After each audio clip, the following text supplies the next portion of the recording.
नमस्कार दोस्तों, मेरा नाम है रविराज। आप सभी का स्वागत है डी अकेडमी डिफेंस चैनल पर। आज हम कर रहे हैं class 11 geography NCERT physical India environment unit 1, इसका चैप्टर 1 इंडिया एंड लोकेशन आज हम करेंगे। तो चैप्टर 1 में काफ़ी चीज़ें इंडिया के बारे में मेंशन करी हुई है कि इंडिया के बाउंड्रीज, इंडिया के जो मैरीटाइम बाउंड्रीज हो गए और बाकी के लैटिट्यूड्स एंड एवरीथिंग। तो क्लास 9 से काफ़ी सिमिलर है ये चैप्टर। तो आप लोग अगर क्लास 9 अपने पढ़ा हुआ है तो आप लोग इसे रिलेट कर पाओगे, लेकिन फिर भी अगर नहीं समझ में आया तो एनिमेशंस एंड पिक्चर्स हम इसमें यूज़ कर रहे हैं सो दैट आपको ये अंडरस्टैंडिंग अच्छे से हो जाए। तो स्टार्ट करते हैं। इंपॉर्टेंट पोर्शन से हम लोग फोकस करेंगे और जो जो क्वेश्चंस जहाँ जहाँ बन सकता है यूपीएससी के पर्सपेक्टिव से वहाँ हम क्वेश्चन बिल्ड करेंगे और सारा इंपॉर्टेंट एरिया हम कवर करेंगे। तो बने रहिए एंड तक, बहुत ही इंपॉर्टेंट वीडियो होने वाली है ये। तो the mainland of India extends from Kashmir in the north to Kanyakumari in the south and Arunachal Pradesh east in the Gujarat in the west. Extreme points हैं उनके स्टेट्स हो गए हैं आपके अरुणाचल प्रदेश इस साइड में, वेस्ट में हो गया गुजरात, उसी तरह से नॉर्थ में हो गया Jammu and Kashmir and south में हो गया आपका तमिलनाडु साइड में, और कन्याकुमारी आप कह सकते हो एक्सट्रीम पॉइंट पे। ठीक है। India's territorial limit further extends towards the sea up to 12 nautical miles from the coast। तो इसके लिए हम इंडिया का मैप रेफर करेंगे कि इंडिया का जो मेन कोस्टल रीजन है, कोस्टल रीजन से 12 नॉटिकल माइल के डिस्टेंस पे एक इंडिया का अपना बाउंड्री है जो समुद्री बाउंड्री बोलेंगे, और इंडिया का वो टेरिटोरियल लिमिट है। तो जिस तरह मेन लैंड पे इंडिया का बॉर्डर है पाकिस्तान के साथ, बांग्लादेश के साथ, चाइना के साथ, नेपाल के साथ, उसी तरह से इंडिया का अपना टेरिटोरियल रीजन है जिसके अंदर इंडिया अपना प्रैक्टिस कर सकता है, जो मन चाहे वो प्रैक्टिस कर सकता है। एक्वेटिक रीजन हो जाए, तेल खनन हो जाए, या जो भी चीज़ हो जाए, है ना। जैसे ऑयल एक्सप्लोरेशन हो गया, कोई एक्सपेरिमेंट हो गया, या बॉम्ब ड्रॉपिंग हो गया, कुछ भी करना। तो इंडिया जो है वो 12 नॉटिकल माइल के डिस्टेंस में इंडिया का जो कॉस्ट है वहाँ से वो इंडिया के रीजन में लाई करता है। यहाँ पे बॉक्स दी गई है जो इंपॉर्टेंट है एक तरह से, statute mile, nautical mile, 1 statute mile and 1 nautical mile. तो इनका जो लेंथ है वो कितना होता है, तो 1 स्टैट्यूट माइल बराबर 1.6 किलोमीटर, और यू कैन से 1.1584 किलोमीटर, और 1 नॉटिकल माइल होता है 1.8 किलोमीटर। तो एग्जाम में पूछ सकता है कि 20 नॉटिकल माइल या something nautical mile equals to how many kilometres. तो आपको अगर इसका ये कन्वर्जन मालूम है तो आप मल्टीप्लाई करके इसको आराम से कर सकते हो। इसी के साथ यहाँ पे our southern boundary extends up to 6 degree 45 minute north latitude in the Bay of Bengal. Let us try to analyze the implication of having such a vast longitudinal and latitudinal extent. If we have work out latitudinal and longitudinal extent, they are roughly about 30 degrees. है, इसके लिए हमें actually India का map refer करना पड़ेगा। India का जो southern boundary है वो तो यहाँ पे है, मेन लैंड बाउंड्री, मतलब इंडिया का जो मेन एरिया है उसका साउदर्न बाउंड्री ये हुआ कन्याकुमारी। बट इंडिया का अंडमान निकोबार भी तो है, और उसका जो साउदर्न मोस्ट टिप है वो इंडिया का मेन लैंड माना जाता है, जिसको हम कहते हैं इंदिरा पॉइंट। ठीक है, इस पार्ट को हम कहते हैं इंदिरा पॉइंट। इसका पिक्चर आपने नहीं देखा है तो आप यहाँ ज़रूर देखें। पहले इंदिरा पॉइंट ज़मीन पे हुआ करती थी, ये जो टावर आपको दिख रहा है ये इंदिरा पॉइंट है, इंडिया का साउदर्न मोस्ट पार्ट, और ये लाई करता है अंडमान एंड निकोबार पे। तो ये पहले ज़मीन पे थी, बट आफ्टर सुनामी इन 2004 ये हो गई पानी के अंदर, पानी का लेवल थोड़ा ऊपर चढ़ गया और इंदिरा पॉइंट आ गई पानी पे, वाटर का लेवल बढ़ने की वजह से। ठीक है। If you work out of latitudinal longitudinal extent, they are roughly about 30 degrees, whereas the actual distance measured from north to south extremity is 3214 kilometer, and that from east to west is only 2933 kilometer। क्या यहाँ पे ये कहा जा रहा है कि India का जो लेंथ है eastern most to western most tip पे उसकी लंबाई है 2933 किलोमीटर, पर north and south extreme part उसकी लंबाई है 3214 किलोमीटर। मैप देख के पूरा क्लैरिटी आ गया होगा आपको होपफुली। तो what is the reason for this differences. और एक और चीज, इंडिया का जो ईस्टर्न मोस्ट पार्ट है उसकी जो डिग्री है 97 डिग्री 25 मिनट, और वेस्टर्न मोस्ट जो गुजरात में है उसकी अराउंड डिग्री है 67 डिग्री। ठीक है। इसी के साथ नॉर्थ में इंडिया का जो लैटिट्यूड है वो है अराउंड 37 डिग्री 4 मिनट, और साउदर्न मोस्ट पार्ट पे जो कन्याकुमारी साइड हो गई वहाँ पे इंडिया का लैटिट्यूड है 8 डिग्री 4 मिनट। तो अगर आप वेस्ट को ईस्ट से माइनस कर दोगे तो जो डिफरेंस निकलेगी वो अराउंड 30 डिग्री होगी। सिमिलरली आप नॉर्थ को साउथ से माइनस कर दोगे, जो डिफरेंसेस निकलेगी लैटिट्यूड की वो होगी 30 डिग्री के आसपास। This difference is based on the fact that the distance between two longitude decreases towards the poles, whereas the distance between two latitude remain the same everywhere. क्या यहाँ पे ये रहा है कि कोई भी दो लैटिट्यूड के बीच में जो डिफरेंसेस है या डिस्टेंस है वो सिमिलर रहता है, कोई भी जगह पे चले जाओ वो एकदम इक्वल रहेगा। लेकिन दो लॉन्गिट्यूड के बीच में जो डिस्टेंस है वो इक्वेटर पे मैक्सिमम रहता है, और जैसे जैसे आप पोल्स पर जाओगे वैसे ही उन दो लॉन्गिट्यूड के डिस्टेंसेस कम होते रहेगा। ठीक है, जैसे पिक्चर में देख रहे हो आप, इन दो ग्लोब में लैटिट्यूड इस तरफ है और लॉन्गिट्यूड इस तरफ है। तो लैटिट्यूड दो लाइंस है यहाँ पे, तो इन दोनों का जो डिस्टेंस है वो यूनिफॉर्म है, इन दोनों के बीच में जो एक डिस्टेंस है इक्वल है हर एक जगह पे, कोई भी जगह पे हो। लेकिन लॉन्गिट्यूड में जो इन दोनों के बीच में डिफरेंट डिस्टेंसेस है, जो लॉन्गिट्यूड है वो मैक्सिमम है इक्वेटर पे, और ऊपर जैसे आप पोल्स पे जाओगे वहां पे क्या होगा, एकदम मिनिमम हो जाएगा, और पोल्स पे जाकर वो मीट हो जाती है लॉन्गिट्यूड लाइन। तो होप आपका ये पॉइंट क्लियर हो गया होगा। From the values of latitude, it is understood that the southern part of the country lies within the tropics and the northern part lies the subtropical zone or the warm temperate zone. अब देखो tropical और tropics portion क्या होता है। तो जैसे ये globe है, ग्लोब का इक्वेटर और ट्रॉपिक ऑफ कैंसर के बीच में जो एरिया है उसको हम कहते हैं ट्रॉपिकल जोन, और ट्रॉपिकल ऑफ कैंसर के ऊपर जो एरिया लाई करता है वो हो गया टेम्परेट जोन या सब टेम्परेट जोन या सब ट्रॉपिकल जोन। सो इसी रीजन से इंडिया का जो मैक्सिमम एरिया लाई करता है वो ट्रॉपिकल जोन में लाई करता है। So that's why the location is responsible for large variation in landforms, climate, soil types and natural vegetation in the country. Since India tropical region में लाई करता है, इसी वजह से इंडिया का सॉइल, क्लाइमेट या वेजिटेशन में बहुत ज़्यादा वेरिएशन है। जैसे वेस्ट में थार डेजर्ट है और ईस्ट में घना जंगल जो नॉर्थ ईस्ट एरिया हो गया। डेक्कन एरिया में ब्लैक सॉइल है, जैसे आप ऊपर जाओगे तो एलुवियल सॉइल, थोड़ा सा आप झारखंड साइड में आओ रेड सॉइल, और उड़ीसा की तरफ रेड सॉइल, और वेस्ट में जाओ तो रेगिस्तान। तो कितना ज़्यादा डिफरेंसेस है वहाँ पे। लद्दाख में जाओ तो -40 डिग्री सेल्सियस, जैसलमेर राजस्थान में जाओ तो 50 डिग्री सेल्सियस। तो कितना ज़्यादा ये टेम्परेचर डिफरेंसेस, वेजिटेशन डिफरेंसेस, ये जस्ट बिकॉज ऑफ क्योंकि इंडिया ट्रॉपिकल जोन में लाई करता है। Now let us observe the longitudinal extents and its implications on the Indian people. From the values of longitude, it is quite discernible that the variation is of nearly 30 degrees, which causes a time differences of nearly 2 hours between the easternmost and the westernmost parts of the country. You are familiar with the concept of Indian Standard Time. कहने का मतलब ये है कि India का जो east, जैसे मैंने आपको लास्ट में एक्सप्लेन किया था, eastern parts and western parts, इन दोनों में जो डिफरेंसेस है वो है 30 डिग्री का। सो 30 डिग्री का डिफरेंसेस होने से आपको यहाँ पे डिग्री का कॉन्सेप्ट थोड़ा समझना होगा कि 15 डिग्री का मतलब होता है 1 आवर, इसी हिसाब से 30 डिग्री का मतलब हो गया 2 आवर। तो इसी हिसाब से इंडिया का eastern most part, western most parts, दोनों के बीच में जो डिफरेंस है वो है 30 डिग्री का। और northern most and southern most, जैसे जम्मू कश्मीर, कन्याकुमारी एंड गुजरात एंड अरुणाचल प्रदेश, इनके बीच में जो डिफरेंसेस है वो है 30 डिग्री का। 30 डिग्री का डिफरेंस है, मतलब हम कह सकते हैं कि अरुणाचल प्रदेश में अगर सुबह के 6 बज रहे हैं तो इसका मतलब गुजरात में अभी 2 घंटा बाद 6 बजेगा, राइट। इस लॉजिक से हम ये कह सकते हैं ना कि अगर अरुणाचल प्रदेश में अभी 6 बज रहा है सुबह का, तो गुजरात में 2 घंटे बाद 6 बजना चाहिए, क्योंकि इन दोनों के जो लैटिट्यूड और लॉन्गिट्यूड में जो डिफरेंस है वो 30 डिग्री, मतलब around 2 hours, right.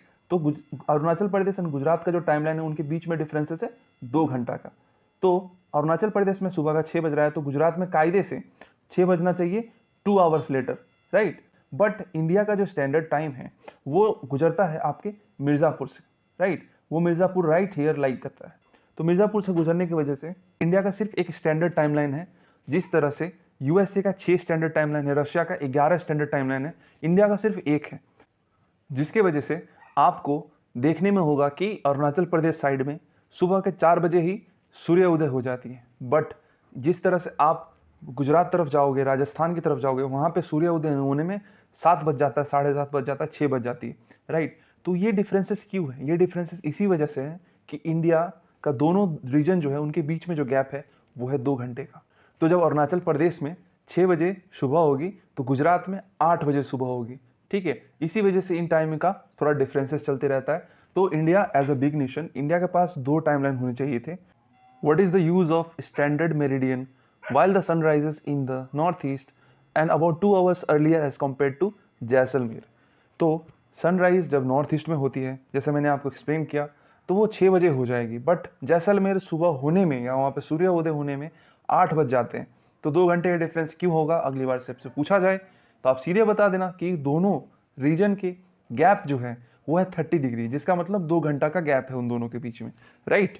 The watches in the Dibrugarh Imphal in the east, Jaisalmer Bhopal और Chennai in the other parts of India so the same time, what does that happen. तो सेम चीज जो मैंने एक्सप्लेन किया पूरा वही यहाँ पे है। इसी के साथ एक इंपॉर्टेंट बॉक्स है, there is a general understanding among the countries in the world to select the standard meridian multiples of 7 degree 30 minute. तो कोई भी कंट्रीज, दुनिया में कोई भी कंट्रीज हो, तो उनको जब अपना स्टैंडर्ड मेरिडियन सेट करना है, अपना एक टाइमलाइन सेट करना है कि कौन सी जगह से गुजरेगी, और वही टाइम हमें मानना पड़ेगा। जैसे इंडिया का जो स्टैंडर्ड मेरिडियन मैं बता दूं वो है 82 डिग्री 30 मिनट्स, ठीक है, ईस्ट। तो इंडिया का स्टैंडर्ड मेरिडियन ये है 82 डिग्री 30 मिनट्स ईस्ट, और ये गुजरती है यूपी के मिर्जापुर से, ठीक है। एग्जाम में क्वेश्चन आया भी था सीरियस में कि what is the Indian standard time, जो डिग्री जहां से लैटिट्यूड गुजरती है, तो दैट इज 82 डिग्री 30 मिनट्स।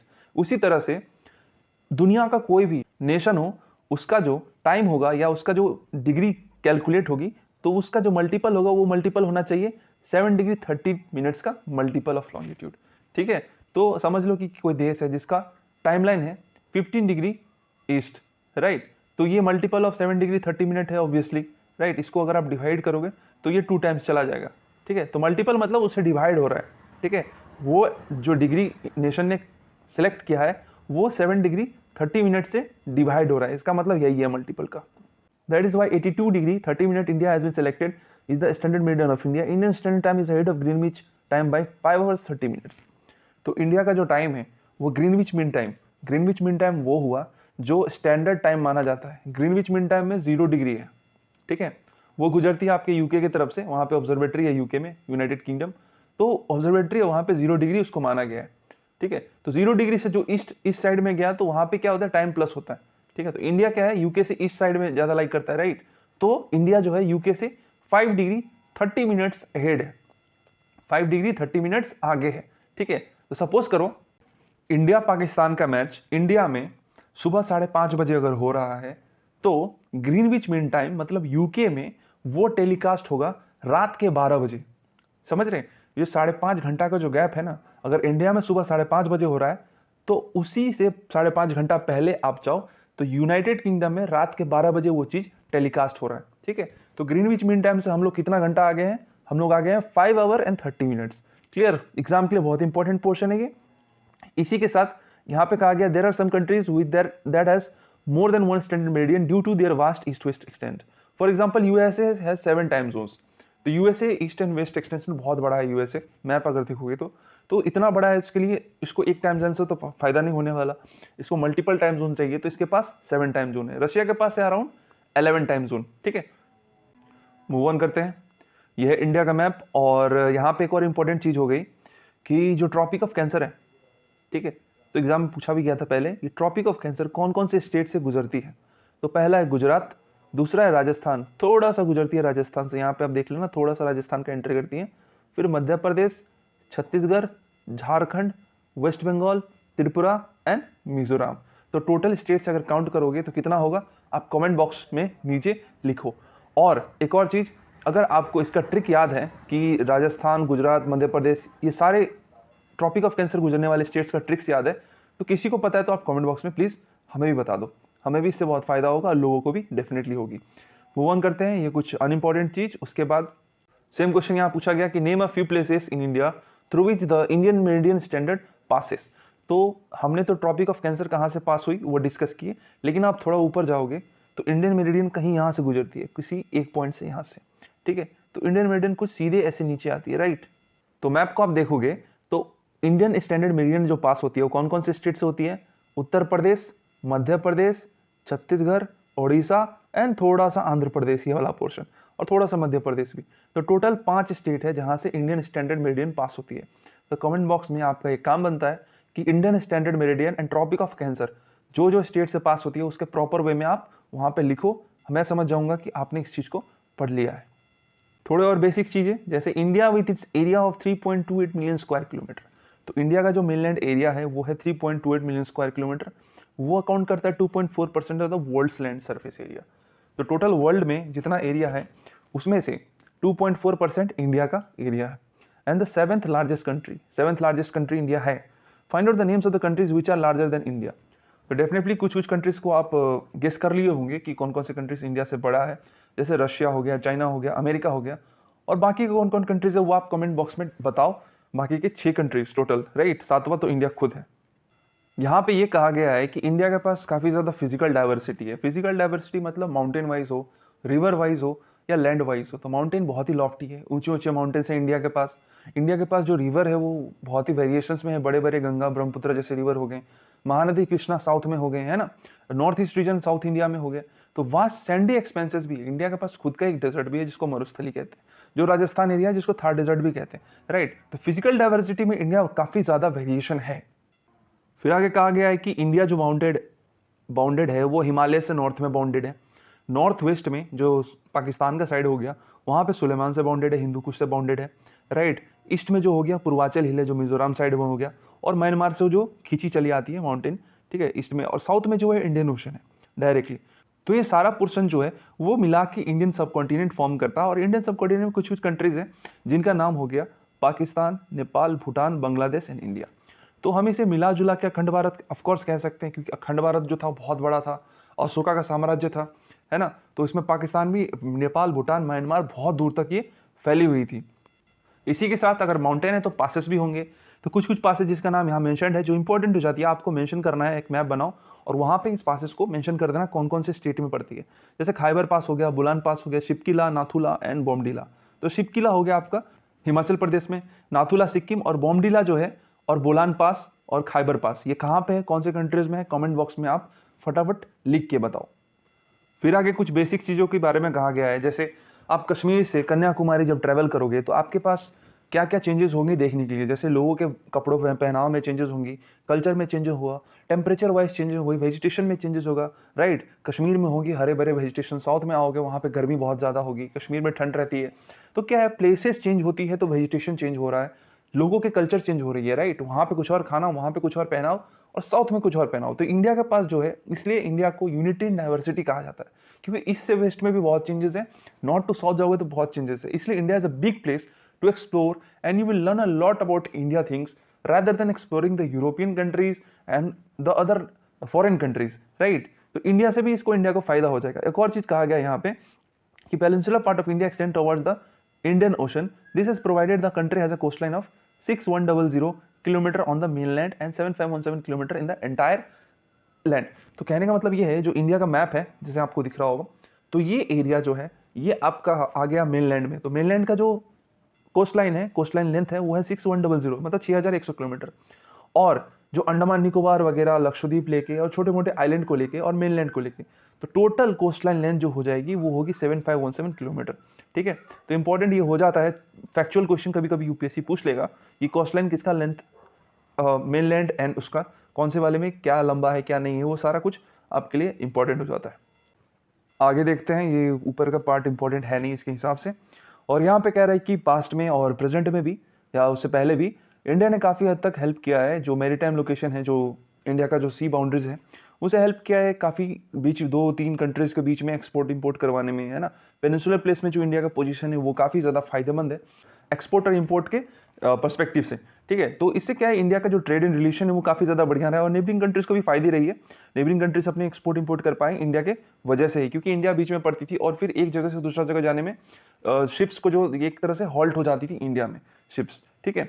और फिर यहाँ पे लिखा है कि prepare a list of neighbouring countries by consulting map. तो इंडिया के कौन कौन से नेबरिंग कंट्रीज है आप डेफिनेटली हमें कमेंट बॉक्स में बताओ। मैं चाहता हूँ अगर आप देख रहे हो इस वीडियो को तो मैं एक्सपेक्ट करता हूँ कि आप हर एक क्वेश्चन को में पार्टिसिपेट करो, कुछ भी नहीं छूटेगा, हर एक एंगल हम कवर कर रहे हैं यूपीएससी के पर्सपेक्टिव से।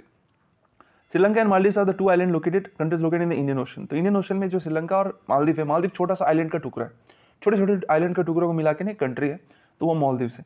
तो ऐसा भी कहा जाता है कि बाय 2014, है ना, बाय 2014 मालदीव जो है वो पानी में हो जाएगा, 2014 या 2015।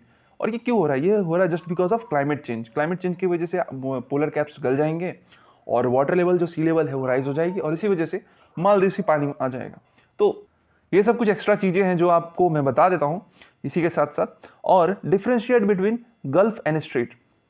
इससे पहले Sri Lanka is separated from India by gulf of Mannar and पाक स्ट्रेट और पाक बे, ठीक है, पाक बे। तो इंडिया और श्रीलंका में जो गैप है, इंडिया और श्रीलंका को कौन जोड़ के रखता है? कौन सी 3 चीजें हैं? गल्फ ऑफ मन्नार, पाक स्ट्रेट एंड पाक बे, ये तीनों इंडिया और श्रीलंका के बीच में। तो आपको एक टास्क करना है कि इंडिया और श्रीलंका के बीच में जो 3 चीजें हैं, इसको ऊपर से नीचे वाइज अरेंज ऊपर से नीचे वाइज अरेंज कीजिए, नॉर्थ टू साउथ। ठीक है, पहले पाक स्ट्रेट आता है या पाक बे आता है या गल्फ ऑफ मन्नार आता है, उसी हिसाब से आप इसको अरेंज करके कमेंट बॉक्स में लिखिए। इसी के साथ आगे बढ़ते हैं और यहाँ पे चैप्टर हो गया कंप्लीट। तो यहाँ पे जो 4 एमसीक्यूज है 1, 2, 3 एंड 4, इसको आप करो एंड एमसीक्यूज के नंबर देके, जैसे 1 या 2 या 3, ठीक है, 1, 2, 3, 4 या जो भी नंबर देना है, आप नंबर वाइज आपको आंसर बताना है कमेंट बॉक्स में कि 1 का आंसर क्या है, 2 का आंसर क्या है, 3 एंड 4 का आंसर क्या है। ठीक है, आंसर बताओ और पार्टिसिपेट करो प्लीज, क्योंकि क्वेश्चन यहाँ से पूछे गए हैं। एनसीईआरटी का जो एमसीक्यू पोर्शन है ना, जो लास्ट पेज के एमसीक्यू पोर्शन है, वहां से क्वेश्चन पूछा गया एग्जाम में। तो मैं मजाक नहीं कर रहा हूँ, जो मैं पढ़ा रहा हूँ आप पढ़ो उस चीज को। और इसी के साथ एक और बात बता देता हूँ कि टेलीग्राम चैनल हमारा ज्वाइन कर लीजिए। टेलीग्राम चैनल का लिंक डिस्क्रिप्शन में दिया गया है। ज्वाइन करने के पीछे भी रीजन बता देता हूँ, क्योंकि एग्जाम लास्ट सीडीएस जो हुआ था 2022, सेकेंड सीडीएस जो हुआ था सितंबर के आसपास, उसमें हमारा 21 क्वेश्चंस डायरेक्टली टेलीग्राम चैनल से फंसे थे। 21 क्वेश्चंस, वो भी डायरेक्ट, कोई भी घुमा फिरा के नहीं, 21 क्वेश्चंस। और सिर्फ ये 15 दिनों में हमने पॉसिबल किया, सिर्फ 15 दिनों में। तो टेलीग्राम चैनल ज्वाइन करो, भूलो मत, छोड़ो मत इस चीज को।